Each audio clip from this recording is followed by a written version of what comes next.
Assalamualaikum warahmatullahi wabarakatuh. Perkenalkan, nama saya Ahmad Muhammad Nasution dengan NIM 23040631 dari Prodi Arsitektur. Di sini saya akan menjawab kuis keempat, yaitu yang pertama, jelaskan kenapa Zahid bin Thabit melakukan pengumpulan Al-Quran di masa pemerintahan Abu Bakar. Jelaskan apa yang beliau lakukan.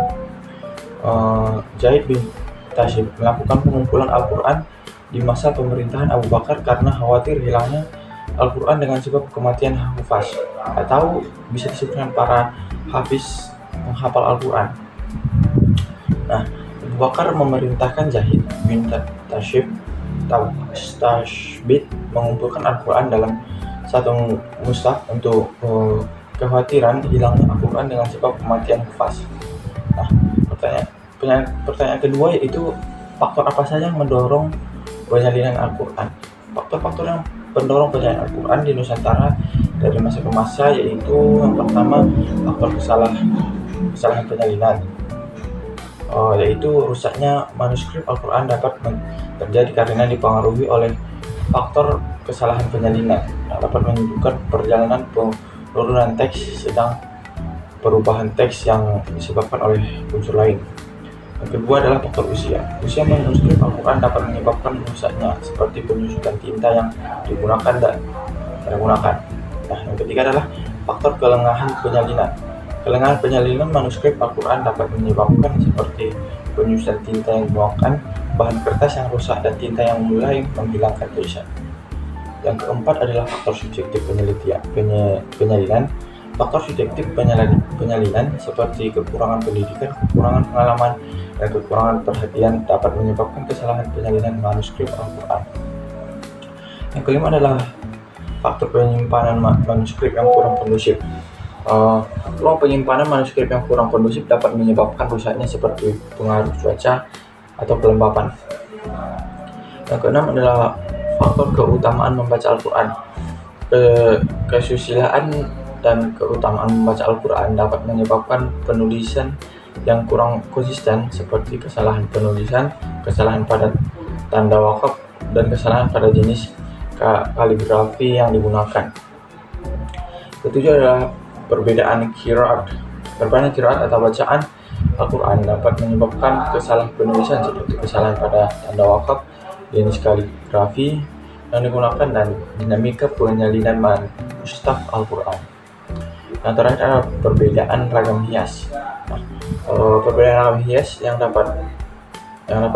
ada pada beberapa manuskrip mushaf Al-Quran tersebut dapat menyebabkan kesalahan penulisan, seperti kesalahan pada tanda wakaf, jenis kaligrafi yang digunakan, dan dinamika penyalinan mushaf Al-Quran. Selain itu, pengumpulan Al-Quran dalam satu mushaf juga dilakukan pada masa Abu Bakar As-Siddiq dan Umar bin Khattab karena kebutuhan untuk penyeragaman dalam satu bentuk tulisan Al-Quran.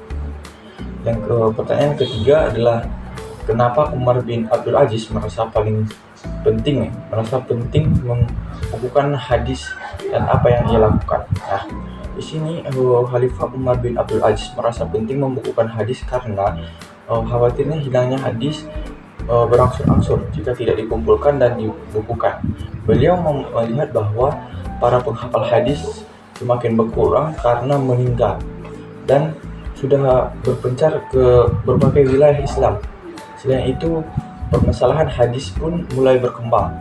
Dengan dukungan para ulama, Khalifah Umar bin Abdul Aziz pemerintah Gubernur Madinah Abu Bakar bin Muhammad bin Amr bin Hams untuk mengumpulkan hadis yang terdapat pada penghafal Amrah binti Abdurrahman dan Qasim bin Muhammad bin Abu Bakar As-Siddiq, atau keduanya ulama besar Madinah yang banyak menerima hadis dan paling dipercaya dalam meriwayatkan hadis dari Aisyah binti Abu Bakar. Selain itu, Khalifah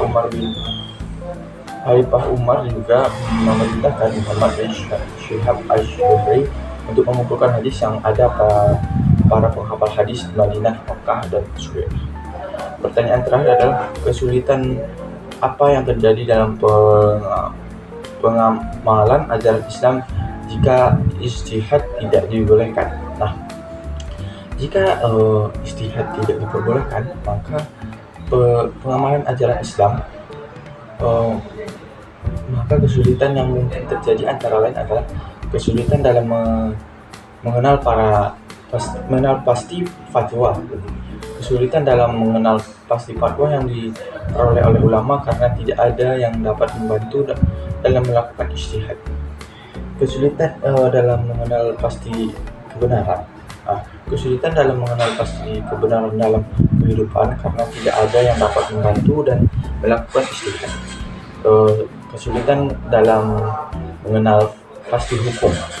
Kesulitan dalam mengenal pasti hukum dalam kehidupan karena tidak ada yang dapat membantu dalam melakukan ijtihad.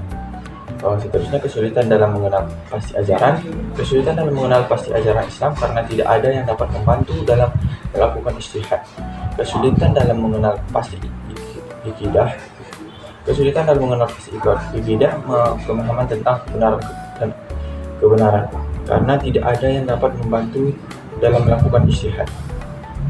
Kesulitan yang terakhir adalah dalam mengenal pasti tafsir. Kesulitan dalam mengenal pasti tafsir atau penjelasan tentang makna ayat Al-Quran karena tidak ada yang dapat membantu dalam melakukan ijtihad. Jadi, kesulitan yang mungkin terjadi dalam mengamalkan ajaran Islam jika ijtihad tidak diperbolehkan adalah banyak yang beragam, terutama dalam mengenal pasti fatwa, kebenaran, hukum, akidah, dan tafsir. Sekian jawaban dari saya. Saya Ahwanul Akmal Desnasution mengucapkan terima kasih. Assalamualaikum warahmatullahi wabarakatuh.